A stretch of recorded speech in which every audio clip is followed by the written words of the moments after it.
Nawaw, mali po doon. Puso pala ni JD Mundo yung nasusukat. So, delikado. So, here, once again, Padyakero Hiradura here.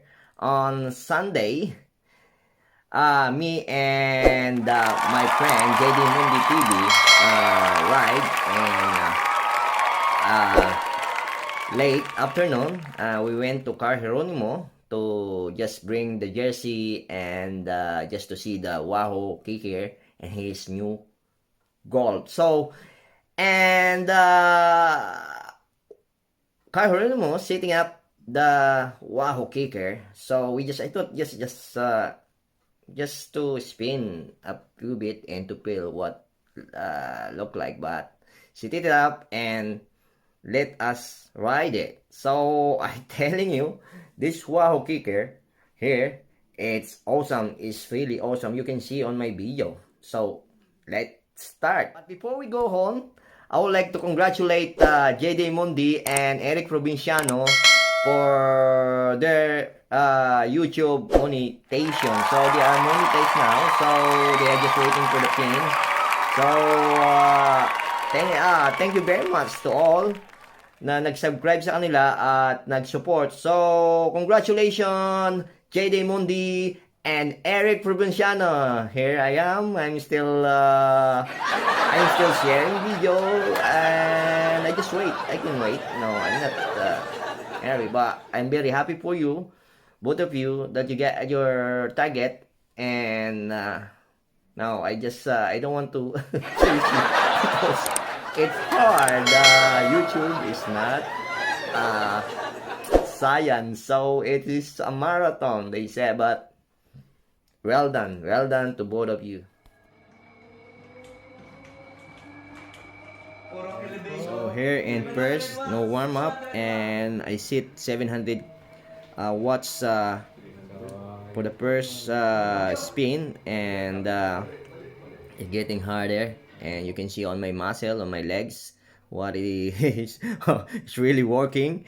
My muscle and calves and hamstring and my arm, tricep, everything is working. So you can see there. Here you can see because I thought I just sitting down and spin, but Car Geronimo sit it up. At yan nga po, at naka pa ako, yan, tinanggal ko na po yung kasi nag-iinit po. Yan, mga 3 minutes lang ako on the saddle.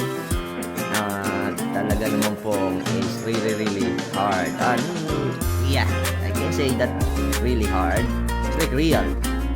Like imagine that you are cycling or you are on uphill at 16.7% gradients. So, can you imagine that? So, it is very hard for me, and I don't know if 16% is really hard for me. So sometimes I just 45 RPM cadence on that, and let's say 31 to 32 my gearing on the real bike, and still my maximum and average cadence there is 45 ppm. So imagine that. So this Wahoo Kickr is real. So you can sync it in any application out there and Google Play Store, Apple apps, and in any application platform. So we use here vehicle. So and it's virtual and Mount Washington, like I said. And if you're going up, it's tilt up. If you're going down, it's tilt down. It's very nice, and it's like real, like I'm telling you. The only thing is is indoor. So at the moment, car using vehicle apps, so it's very nice. You can see all of your graph, all the figure that you produce during the training, like distance, calorie, the time, the heartbeat, the cadence, the speed, and the power. And they have a small graph on the right. You can see the gradient, the grade, so you can figure out what is the grade coming. So that's it. So my prediction, like if I have money, I would like to have it. I would like to have one of that, the Wahoo Kickr Bike. So it's very nice, very lovely, very pristine,